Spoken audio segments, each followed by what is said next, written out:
तो अपना अगला कॉन्सेप्ट है प्रॉपर्टीज ऑफ डिटरमिनेंट्स, कि डिटरमिनेंट की प्रॉपर्टी क्या बोलती है। देखिए जो सबसे फर्स्ट प्रॉपर्टी है, पहली प्रॉपर्टी है, वो बोलती है कि अगर किसी भी डिटरमिनेंट की रो को और कॉलम्स को आपस में इंटरचेंज कर दिया जाए तो जो डिटरमिनेंट की वैल्यू है ना उसके ऊपर कोई फर्क नहीं पड़ेगा। ठीक है, क्या बोलती है, if row and columns of a determinant are interchange तो भाई जो इसका वैल्यू होगी डिटरमिनेंट की, वैल्यू ऑफ डिटरमिनेंट, ठीक है, डिटरमिनेंट की जो वैल्यू होगी वो क्या होगी, अनचेंज्ड, रिमेन अनचेंज्ड, कोई फर्क उस पर नहीं पड़ेगा। मतलब क्या है, देखो रो और कॉलम को चेंज करने का मतलब हम सब समझते हैं कि वो ट्रांसपोज की बात कर रहा है ना। देखो अगर मैं बोलूं कि कोई मैट्रिक्स है ए या फिर कोई डिटरमिनेंट है ए और हमने लिखा 3 1 4 2 0 1 0 0 एंड 3, ठीक है, ये लिख दिया भाई हमने। अब ये बोल रहा है अगर रो को कॉलम और कॉलम को रो बना दिया जाए, ठीक है, अगर हम इसको ऐसे लिख दें, ए का ट्रांसपोज लिखा जाएगा ना, तो ये क्या हो जाएगा 3 1 4 ऐसे 2 0 1 एंड 0 0 3 ऐसे लिखा जाएगा। तो ये बोलना चाह रहा है कि यहां से अब दोनों में से इसका ए का डिटरमिनेंट निकाल लो या ए ट्रांसपोज का डिटरमिनेंट निकाल लो, दोनों की वैल्यू सेम रहेगी। चलो देखते हैं। अच्छा ये तो हमने देख ही लिया था कि डिटरमिनेंट किसके अलोंग करना चाहिए, उस रो या फिर उस कॉलम के अलोंग करना चाहिए जिसमें सबसे ज्यादा जीरो है। तो देखो भाई अगर हम कॉलम नंबर 2 चुनेंगे तो भी हम इजीली डिटरमिनेंट कर सकते हैं, या अगर रो नंबर 3 चुनेंगे तो भी हम इजीली डिटरमिनेंट कर सकते हैं, और दोनों में आंसर सेम आएगा, इस चीज का ध्यान रख लेना भाई। ठीक है, अगर हम कॉलम नंबर 2 चुनते हैं तो देखिए 1, तो 1 इंटू, सबसे पहले तो ये देखिए प्लस माइनस, तो 1 माइनस की जगह आएगा -1 इंटू, अब इसको और इसको गायब कर दो, क्या बचेगा 2 इंटू 3, है ना, क्या हो गया 6 माइनस 0 इंटू 1 0, तो ये क्या आया -1 इंटू 6, तो हमारा आंसर -6 आ गया। ठीक है, अब इसमें करते हैं हम एक काम करते हैं, इसमें कॉलम नंबर 3 को लॉन्ग कर लेते हैं। ठीक है, तो कॉलम नंबर 3 के अलोंग अगर हम इसको करेंगे तो ये 3 के अलोंग होगा, ये तो 0 हो गए, है ना, इसको खत्म कर देंगे तो ये हो जाएगा 3 इंटू, अब ये भी देखो ये प्लस की जगह पे ये माइनस, प्लस माइनस प्लस, अब ये प्लस हो गया तो ये माइनस फिर ये प्लस, तो 3 अपनी जगह सही है। ठीक है, अब ये cross multiply 3 into 0 0 minus 2 into 1 2, ठीक है, तो ये आया 3 इंटू -2, तो ये आया अपना -6, तो सेम वैल्यू आ रही है दोनों डिटरमिनेंट्स की। ठीक है, अगर आप किसी और के अलोंग करोगे तो भी आपका आंसर सेम ही आएगा। तो ये जो अपनी फर्स्ट प्रॉपर्टी थी ये बोल रही थी कि अगर हम किसी ट्रांसपोज को किसी डिटरमिनेंट को, ठीक है, कोई वैल्यू निकालते हैं और उसको हम ट्रांसपोज में तब्दील करते हैं, मतलब उसकी रो को मैट्रिक्स, रो को कॉलम और कॉलम को रो बना देते हैं, तो अपने जो डिटरमिनेंट की वैल्यू जो है वो सेम रहेगी। ठीक है, सेकंड प्रॉपर्टी बोल रही है कि अगर कोई भी दो रो, ठीक है, एनी 2 रो या फिर कोई भी दो कॉलम, ठीक है, आपस में इंटरचेंज कर दिए जाएं, ठीक है भाई, कोई भी दो रो या फिर कोई भी दो कॉलम इंटरचेंज कर दिए जाएं तो जो डिटरमिनेंट का वैल्यू है उसके ऊपर नेगेटिव का असर आ जाएगा। मतलब मान लीजिए अगर पहले डिटरमिनेंट डेल्टा आ रहा है तो चेंजमेंट करने के बाद, कोई भी दो रो या फिर दो कॉलम का चेंजमेंट करने के बाद जो डिटरमिनेंट आएगा वो उसका पहले वाले का नेगेटिव आएगा। ठीक है, कैसे, देखो भाई हम मान लेते हैं कोई ए मैट्रिक्स है अपने पास,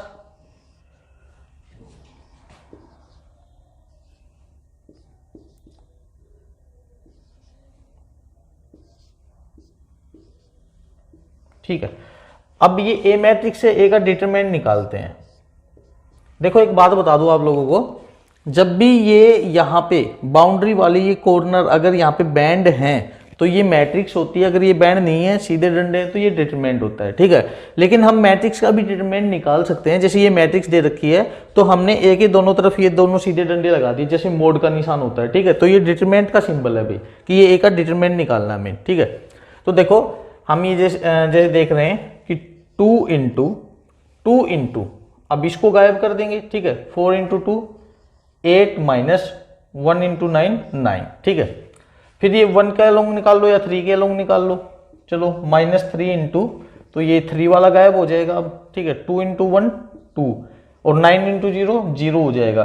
तो ये क्या आया अपने पास, ये आया 2 इंटू 8 माइनस 9 -1 एंड -3 इंटू 2 6, ये हमें मिल गया -2 - 6 हमें मिला -8, ठीक है। अब ये देखो भाई, अगर इसकी कोई भी दो रो या कोई भी दो कॉलम अगर हम चेंज कर देंगे ना, तो इसका चेंज करने के बाद जो अपना आंसर आएगा वो +8 आएगा। कैसे, देखो मान लो चेंज कर लेते हैं हम, तो ये जो 230 है ना, इसको सेकंड नंबर पे और 149 को फर्स्ट पे कर लेते हैं। 230 और ये था 012। अब एक छोटी सी बात मैं आपको वैसे ही बता दूं, अगर हम जैसे अभी हमने किसके अलोंग एक्सपेंड किया था, ये रो 1 के अलोंग एक्सपेंड किया है, ठीक है, रो 1 के अलोंग एक्सपेंड किया है। अगर हम रो 2 के अलोंग एक्सपेंड करें तो मतलब वही है, 2 3 इन्हीं के अलोंग एक्सपेंड करना है। लेकिन सोचो जरा, इनकी सिचुएशन, इनकी पोजीशन बदल गई ना। 2 पहले प्लस की जगह पे था, 2 पहले यहाँ पे था, ये प्लस होता है, ये माइनस होता है ना। 2 पहले प्लस था, अब माइनस की जगह पे आ गया, तो इसका आंसर जो आएगा वो माइनस में आएगा, यहाँ पे 2 माइनस होगा, ठीक है। और 3 जो है वो माइनस की जगह पे था यहाँ पे, अब यहाँ पे आ गया वो प्लस की जगह पे। यही कारण होता है कि जब कोई भी दो रो या कोई भी दो कॉलम आपस में चेंज कर दें तो अपना आंसर नेगेटिव में आता है। अब ये करके देख लो। अच्छा, जरूरी नहीं इसी के अलोंग करो, आप किसी के अलोंग कर सकते हो, जैसे थर्ड रो के अलोंग कर लो, या एक काम करते हैं आपकी बार कोई कॉलम उठा लेते हैं, फर्स्ट कॉलम उठा लिया जैसे, ठीक है। तो ये हो गया 1 इंटू इसको गायब कर देंगे, 3 इंटू 2 6 माइनस 1 इंटू 0 0, ठीक है। फिर ये -2, ठीक है, -2 इंटू, अब ये गायब हो जाएगा, 4 इंटू 2 8 माइनस 9 इंटू 1 9, ठीक है। फिर ये 0 इंटू तो कुछ भी करो वो 0 ही रहना है। अच्छा, क्या मिला हमें, 1 into 6 minus 0 6, 6 into 1 6 -2, 8 minus 9 -1, 6 minus +2, हमें क्या मिला 8। तो आ गया प्लस का 8, ये माइनस था ये प्लस हो गया। तो ये अपनी सेकंड प्रॉपर्टी थी भी, ठीक है। अपनी नेक्स्ट प्रॉपर्टी है प्रॉपर्टी नंबर 3, वो बोलती है कि अगर कोई भी दो रो, ठीक है, एनी 2 रोज या फिर रो की जगह कॉलम भी हो सकते हैं, आर आइडेंटिकल मतलब है कि वो सारे दोनों एक जैसे हैं, बिल्कुल सेम, उनके सारे एलिमेंट जो हैं, सारे का मतलब कोरस्पॉन्डिंग एलिमेंट जो हैं वो सारे सेम होने चाहिए। अगर इस तरह से हैं तो जो डिटरमिनेंट होगा ना वो उसका 0 आएगा भी। कैसे, जैसे हम लिख देते हैं, कोई ए मैट्रिक्स लिख ली हमने 2 3 1, ठीक है, 2 3 1 4 0 9, ये लिख लिया भाई, ठीक है। अब ये देखो, दो रो एक जैसी होगी, रो 1 और रो 2, ठीक है, बिल्कुल सेम है। अच्छा, जरूरी नहीं है रो 1 और 2 ही सेम हो, 1 और 3 भी सेम हो सकती हैं, कोई भी कॉलम भी सेम हो सकते हैं दो। अगर ये ऐसा है 2 2 3 3 1 1, तो हम क्या बोलेंगे कि इसका जो डिटरमिनेंट आएगा ना वो 0 आएगा। करके देख लेना। चलिए हम एक काम करते हैं, रो 3 के लॉन्ग कर लेते हैं। तो देखो 4 इंटू अगर हम करेंगे तो ये देखो 3 इंटू 1 3 माइनस 3, ये तो वैसे ही 0 आ जाएगा, ठीक है। इसके लॉन्ग करेंगे तो 2 इंटू 1 2 इंटू 1 0, 9 के लॉन्ग करेंगे तो 2 इंटू 3 2 इंटू 3 0। एक काम करते हैं, इसके लॉन्ग ना करके इन दोनों में से किसी के लॉन्ग कर लेते हैं, फर्स्ट रो के लॉन्ग करते हैं जैसे। तो ये हो गया 2 इंटू, ठीक है, 2 इंटू 3 इंटू 9 27 माइनस 1 इंटू 0 0, ठीक है। 2 के बाद -3 इंटू, अब ये गायब हो जाएगा, 2 इंटू 9 18 माइनस 1 इंटू 4, ठीक है। फिर +1 इंटू, और ये हो जाएगा गायब, 2 इंटू 0 0 माइनस 3 इंटू 4, ठीक है, 0 माइनस 12 हो जाएगा, 3 इंटू 4 12, ठीक है। यह है 27 माइनस 0 27, 27 गुणा 2 54 माइनस 10, और ये 18 माइनस 4 14, +1 इंटू ये हो गया -12, भाई ये आ गया 54 माइनस 14 गुणा 3 42, और प्लस माइनस -12। अच्छा, ये आ गया 54 माइनस 42 और 12 54, 54 माइनस 54 क्या आया 0, आना 0 ही था, ठीक है। तो यही बोला गया इस प्रॉपर्टी में, अगर दो रो या कोई भी दो कॉलम, कोई भी हो सकते हैं, जरूरी नहीं है वो लगातार ही हो, ये बात फिर से बता रहा हूँ। रो 1 और रो 3 भी हो सकता है, 2 3 भी हो सकता है, 1 2 भी हो सकता है, या यही चीज कॉलम में, ठीक है। अगर एक जैसे हैं तो हम क्या बोलेंगे, उसका डिटरमिनेंट 0 आएगा। अच्छा, एक जैसे में मतलब ये गड़बड़ मत कर देना, जैसे हम ये बोले कि कोई बी मैट्रिक्स है 2 3 1 3 1 2 4 0 9। अब ये मत बोलना कि 1 और 2 जो है ना सेम है, नहीं भाई, इसमें 2 3 1, हालांकि इसमें भी 2 3 1 है, लेकिन जरा सोचो ये कोरस्पॉन्डिंग एलिमेंट तो सेम नहीं है ना, ये 2 और 3 तो सेम नहीं है, 1 और 3 तो सेम नहीं है, 1 और 2 तो सेम नहीं है ना। तो हम ये बोलेंगे कि नहीं, अब की बार ये बात नहीं बनेगी, ये प्रॉपर्टी इस पे लागू नहीं होगी। कोरस्पॉन्डिंग 2 के नीचे 2, 3 के नीचे 3, 1 के नीचे 1, ऐसे होना चाहिए, तभी हम बोलेंगे हाँ ये प्रॉपर्टी काम कर रही है उसमें। क्लियर। अगली प्रॉपर्टी है अपनी फोर्थ प्रॉपर्टी, वो क्या बोलती है कि अगर किसी रो या किसी कॉलम के एवरी एलिमेंट को, ईच एलिमेंट को मल्टीप्लाई कर दिया जाए, ठीक है, या डिवाइड कर दिया जाए किसी कांस्टेंट क्वांटिटी के से, ठीक है, एक ही रो का जिक्र है भाई, एक ही रो या फिर एक कॉलम के उसका एलिमेंट्स का जिक्र है, ठीक है। अगर k से मल्टीप्लाई कर दिया जाए तो उसका जो डिटरमिनेंट है ना वो k इंटू वो पहले वाला डिटरमिनेंट आ जाएगा। k मतलब जिस कांस्टेंट क्वांटिटी से उसको मल्टीप्लाई किया गया है। देखो कैसे, अगर हम बोलें कि a ये मैट्रिक्स है भाई कोई 0 1 2, ठीक है, 3 0 1 और 0 0 5, ये लिख लिया हमने, इजी सा ही लिख लिया, ठीक है। अब इसका डिटरमिनेंट देखो क्या आएगा, हम किसके अलोंग एक्सपेंड करें, हम इसके अलोंग कर लेते हैं, ठीक है। तो ए का डिटरमिनेंट जो आएगा वो क्या आएगा, हम इसके अलोंग एक्सपेंड कर लें, इसके कॉलम 2 के अलोंग, ठीक है। तो ये 1 क्या है माइनस में, -1 इंटू ये गायब हो जाएंगे, 5 इंटू 3 15 माइनस 1 इंटू 0 0, ये -1 इंटू 15, ये -15 आया भी अपना आंसर, ठीक है। अब एक काम करते हैं, बी कोई मैट्रिक्स ले लेते हैं और बी ऐसी मैट्रिक्स लेते हैं कि इसकी किसी भी एक रो या किसी भी एक कॉलम को ना किसी कांस्टेंट क्वांटिटी मतलब 1 2 3 4 या माइनस में, ठीक है, उससे मल्टीप्लाई कर लेते हैं।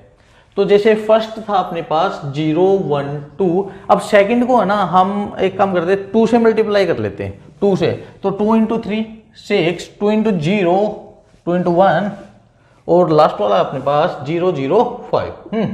तो देखो अगर हमने 2 से मल्टीप्लाई किया है, अगर हमने 2 से मल्टीप्लाई किया है तो इसका आंसर -15 इंटू 2 -30, ठीक है, -30 इसका आंसर आना चाहिए भाई।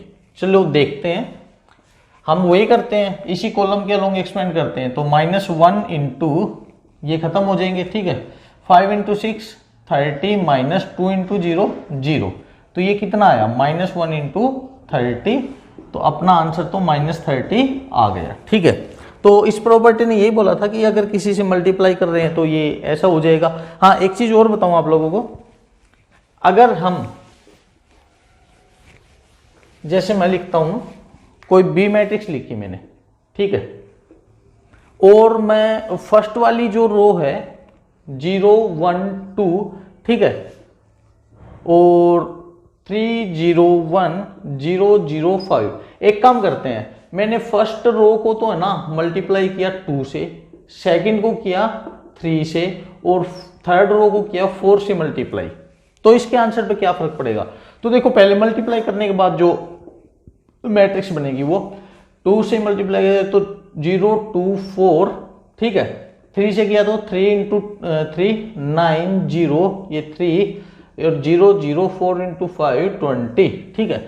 अब सुनो भी ध्यान से, पहले ही देखो हमने किस किस से मल्टीप्लाई किया है, हमने किया है 2 से मल्टीप्लाई, 3 से मल्टीप्लाई और 4 से मल्टीप्लाई, तो इसका जो डिटरमिनेंट आएगा ना वो 2 इंटू 3 इंटू 4 इंटू जो पहले डिटरमिनेंट आया था इनको मल्टीप्लाई करने से पहले -15 उससे मल्टीप्लाई कर देंगे भाई, तो 8 गुणा 3 ये हो गया 24 गुणा -15, ठीक है, तो ये 15 60 15 दूनी 30 6 36 -360 इसका आंसर आएगा अगर आप इसको सोल्व भी करना चाहोगे तो, ठीक है। तो ये देख लो, सोल्व कर लो। वैसे पहले तो ये देख लो, ये प्रॉपर्टी अगर समझ में नहीं आए तो मैं दोबारा बता रहा हूं इसको कि भी हमने एक रो को किया 2 से मल्टीप्लाई, एक को 3 से, एक को 4 से मल्टीप्लाई किया, तो जिस जिस से मल्टीप्लाई अप्लाई किया है ना वो सब आपस में मल्टीप्लाई इनटू जो पहले से डिटरमिनेंट आया था वो, ठीक है, वो अपना आंसर होगा। या फिर हम देख सकते हैं कॉलम 2 के अलोंग एक्सपेंड करें तो 2 इंटू इसको गायब कर देंगे, 20 इंटू 9 180, ठीक है, -3 इंटू 0 0। अब ये देखो 2 है ना माइनस की जगह पे तो -2 इंटू 180 कितना है -360। और यही वैसे आ रहा था अपना प्रॉपर्टी लगा के, ठीक है। तो ये अपनी प्रॉपर्टी नंबर 4 थी भी।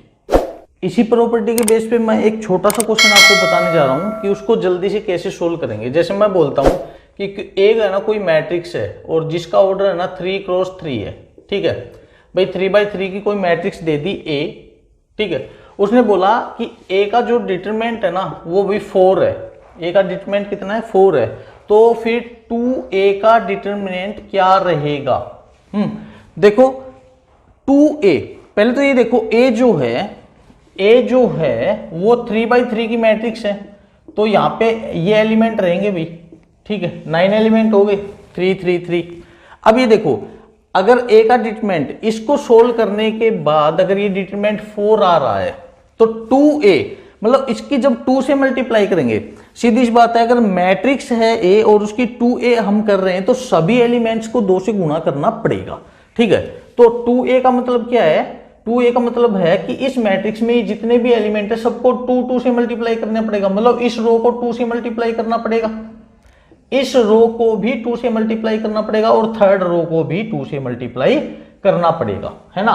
तो अब ये देखो इसका डिटरमिनेंट जो आएगा वो क्या आएगा भाई, 2 इंटू 2 इंटू 2। मैंने पहले बताई थी ये बात तो अभी थोड़ी देर पहले कि इनको तो मल्टीप्लाई करना पड़ेगा, इनटू इसका जो एक्चुअल डिटरमिनेंट था जो 4 था वो, तो 2 इंटू 2 इंटू 2 ये 2 रेज़ टू पावर 3 इंटू 4, ठीक है, 8 इंटू 4 ये कितना आ गया 32।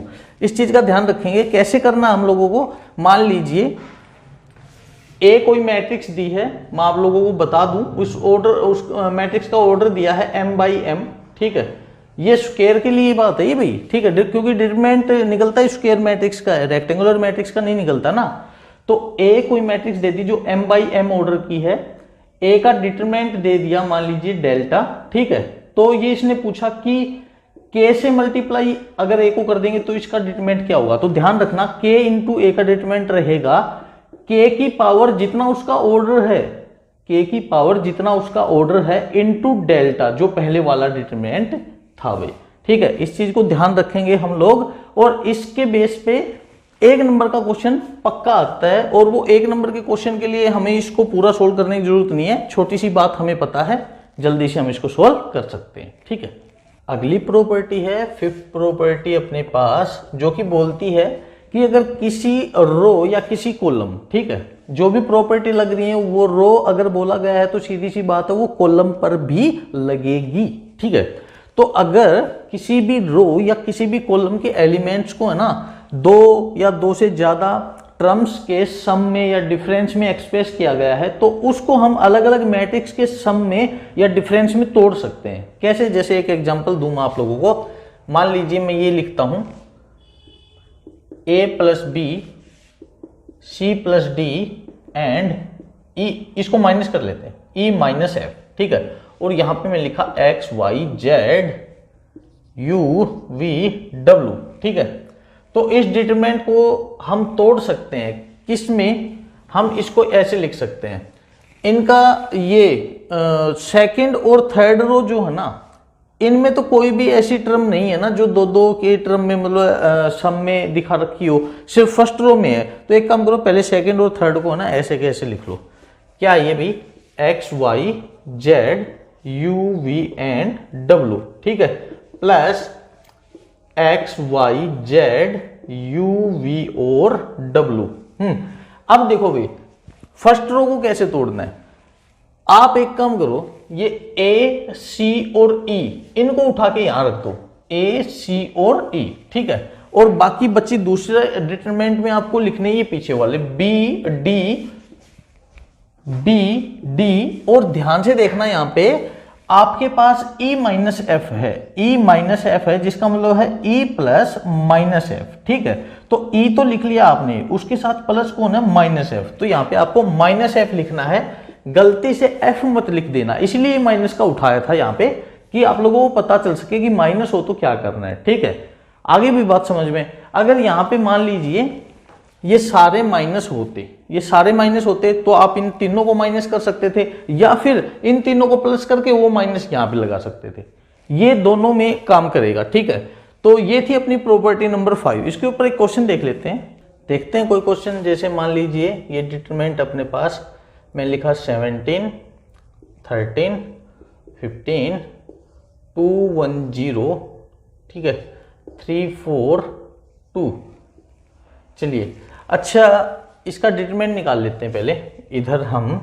तो ये हो जाएगा 17 इंटू 2 इंटू 1 2 और 4 इंटू 0 तो 0 हो जाएगा। ठीक है, -13 इंटू फर्स्ट रो के लॉन्ग कर रहे हैं, -13 इंटू ये खत्म हो जाएंगे, 2 इंटू 2 4, -3 इंटू 0 0 और +15 इंटू ये हो जाएगा 4 इंटू 2 8 -3। ठीक है, 17 इंटू 2 34 और ये 52।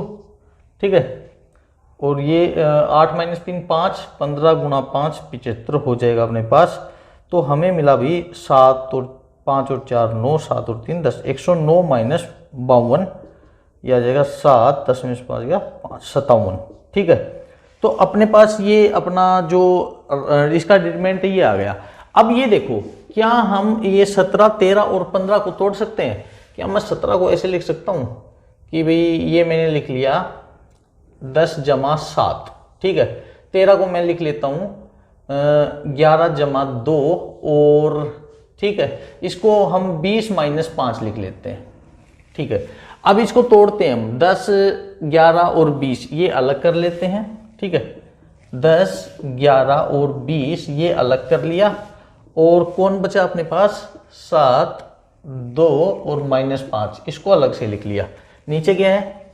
2, 1, 0, 3, 4, 2, 2, 1, 0, 3, 4 और 2। तो चलिए इसी के लॉन्ग कर लेते हैं। 10 इंटू ये हो गया 2 इंटू 1 2, 4 इंटू 0 0, -11 इंटू ये हो गया 2 इंटू 2 4 इंटू 3 इंटू 0 0, +20 इंटू और ये हो जाएगा 4 इंटू 2 8 माइनस और 3 इंटू 1 3। ठीक है, ये हो गया 20 - 44 +20 इंटू 5, ये हो गया अभी 100। ठीक है, ये हो गया 120 - 44, 120 में से 40 गया, 80 में से 4 गया, ये आ गया अपने पास 76। ठीक है, अभी ये और करना है, ये हो जाएगा अपने पास 7 इंटू 2 इंटू 1 2। ठीक है, -2 इंटू ये हो जाएगा 4 एंड -5 इंटू ये हो गया 8 - 3, तो ये आया अभी 8 और -25। ठीक है, तो 25 और 8 33, 33 में से 14 घटाना हमें, 33 34 में से, ठीक है, 33 में से 10 गया, ये 23 में से 4 गया 19, ये -19 आ गया अपने पास। ठीक है, अच्छा ये क्या था अपने, अब देखो इनको जोड़ना भी है ना, तो इसका आंसर आया था अपने पास 76 और प्लस, और इसका आंसर आया -19 भाई। ठीक है, तो हो गया ये 76 - 19, 76 16 में से हो गया 7, ये 57 आ गया। वो भी अपना 57 था, ये भी अपना 57 आ गया, तो ये प्रॉपर्टी वेरीफाई होगी। हालांकि एक बात और बता दूं, ये बस ऐसे देखने के लिए बनाया है ये क्वेश्चन, इस तरह के क्वेश्चन आपको नहीं मिलेंगे। ये XYZ ABC इनमें मिलने हैं, ये प्रॉपर्टी उनमें यूज होगी। ठीक है, ये जस्ट बताने के लिए किया था कि हाँ बराबर आते हैं, क्योंकि ABC में हम लोगों को पता नहीं लग पाएगा ना कि वो इक्वल है या नहीं है, क्योंकि उसमें तो वैल्यू हमारी ABC में आएगी और इसमें वैल्यू अपनी न्यूमेरिकल वैल्यू आ गई 57। ठीक है, कुछ और उठाते तो भी क्या नाम है, जो भी डिटरमिनेंट आना था दोनों तरफ वो सेम आना था। तो ये अपनी प्रॉपर्टी नंबर 5 थी भी। ठीक है, 6th प्रॉपर्टी अपने पास भाई, देखो सीधे सीधे शब्दों में बताऊं, 6th प्रॉपर्टी ये बोलती है कि जो हमने एलिमेंट्री ऑपरेशंस यूज किए थे ना मैट्रिक्स चैप्टर में इनवर्स निकालने के लिए, उस तरह के ऑपरेशंस आप यहाँ पे यूज कर सकते हो। उसने ये बोला है, देखो हम ये ऑपरेशन यूज करते थे कि R1 जो है वो बना दिया R1 + 2R2, इस तरह के ऑपरेशन यूज करते थे ना हम, तो वो ऑपरेशन यहाँ पे यूज कर सकते हैं। हाँ, एक और बात बताऊं कि भाई यहाँ पे देखो मैट्रिक्स में हमने ये पढ़ा था कि अगर एक बार रो के ऊपर कॉलम लगाना स्टार्ट कर दिया तो वो पूरी रो पे ही लगता जाएगा, कॉलम पे नहीं लगाना है, ठीक है। और अगर कॉलम पे लगाना स्टार्ट कर दिया ऑपरेशन तो वो पूरे कॉलम पे ही लगेगा, पूरे क्वेश्चन में रो पे नहीं लगाना। लेकिन डिटरमिनेंट में ऐसा नहीं है, अगर आपने एक बार कॉलम पे लगा दिया, ठीक है, तो अगले स्टेप में आप रो पे लगा सकते हैं, रो पे लगा दिया तो अगले स्टेप में आप कॉलम पर लगा सकते हैं, ठीक है। इससे क्या है, डिटरमिनेंट की जो वैल्यू होती है उसके ऊपर कोई फर्क नहीं पड़ता, सेम रहती है। जैसे क्वेश्चन उठा लें, ये है 2 1 0 3 4 3, ठीक है, 2 -1 एंड 1। पहले तो इसका डिटरमिनेंट निकाल लेते हैं, ठीक है। तो ये डिटरमिनेंट होगा अपने पास 2 इंटू ये 4 इंटू 1 4 -3 इंटू 1 -3, ठीक है, एंड -1 इंटू ये हो जाएगा 3 इंटू 1 3 -3 इंटू 2 6, और ये तो 0 इंटू है 0 हो जाए, 4 और 3 7 दूनी 14 माइनस, और ये हो गया -3, ठीक है, -3 इंटू -1 +3, कितना आया अपना आंसर 17, ठीक है। अब एक काम करते हैं, इसमें ऑपरेशन लगाते हैं, ठीक है, ऑपरेशन लगा के फिर इसका यूज हम करते हैं। अब हम चाहेंगे कि किसी कॉलम के ऊपर यूज करें या फिर हम इसमें से इसको घटाएंगे, ठीक है। चलो ये यूज करते हैं हम लगाते हैं कि R3 पे हमने यूज किया R3 माइनस R1, ठीक है। चलो देखो भाई, ये ऑपरेशन यूज करने के बाद ये है अपना 2 1 0 3 4 3 2 -2 -1 और 1 -0 1 रह जाएगा ये, ठीक है। अब ये हो गया। अब हम एक और ऑपरेशन लगाना चाहें तो वो भी लगा सकते हैं। जैसे हम ये यूज करना चाहें कि अगर, ठीक है, मैं अब एक ऑपरेशन कॉलम पे भी लगा देता हूं, अभी रो पे लगाया, एक कॉलम पे लगा देते हैं। हम इस रो में से ये सॉरी इस कॉलम में से ये वाला कॉलम घटा देते हैं, ठीक है, या इसमें से ये घटा लो, बात वही है, ठीक है। जैसे हम यूज कर रहे हैं C1 पे लगाया हमने C1 माइनस C3। हाँ, इस चीज का जरूर ध्यान रखना, अगर आप ऑपरेशन R3 पे लगा रहे हैं तो आपको R3 ही आगे रखना है, R1 को आगे नहीं करना किसी भी हाल में, ठीक है, वरना आपका आंसर है ना जो है वो नेगेटिव में आएगा, ठीक है। तो R3 पे ऑपरेशन है तो R3 ही आगे रहेगा, चाहे इसको किसी से मल्टीप्लाई करो चाहे मत करो। C1 आगे है तो C1 ही आगे रहेगा, जिस C1 पे ऑपरेशन है तो C1 ही आगे रहेगा, ठीक है। तो C1 में से C3 घटा देते हैं हम, 2 -0 2 3 -3 0 और 0 -1 -1, ठीक है। ये 1 4 -2 और 0 3 1, ठीक है। अब इसका डिटरमिनेंट निकाल के देखते हैं कि अपना 17 ही आता है या कुछ और आता है। चलिए हम देखते हैं, ये 2 इंटू, ठीक है, 2 इंटू 4 इंटू 1 4 -3 इंटू -2 ये हो गया अपने पास 6, ठीक है, और -1 इंटू ये हो गया 0 -3 इंटू ये माइनस, ठीक है, +3 हो जाएगा ये। तो ये कितना आया 6 इंटू 4 + 6 10 इंटू 2 20 -1 और ये 3 तो -3 कितना आया 17, तो आया सेम, ठीक है। मैं यहाँ पे यही दिखाया था कि एक ऑपरेशन रो पे लगा लिया, एक ऑपरेशन कॉलम पे लगा लिया, एक ही क्वेश्चन में रो और कॉलम दोनों पे लगा लिया, फिर भी डिटरमिनेंट की वैल्यू के ऊपर कोई फर्क नहीं पड़ा, ठीक है। हाँ, अगर आप ये C1 पे ऑपरेशन लगा रहे हैं और C1 को ही पीछे लिख देते तो आपका आंसर अलग आ जाता, फिर माइनस लग जाता आपके आंसर में, ठीक है। तो ये थी अपनी प्रॉपर्टीज भी डिटरमिनेंट की। अब हम इसमें आगे एक्सरसाइज करेंगे कि एक्सरसाइज के क्वेश्चंस क्या बोल रहे हैं।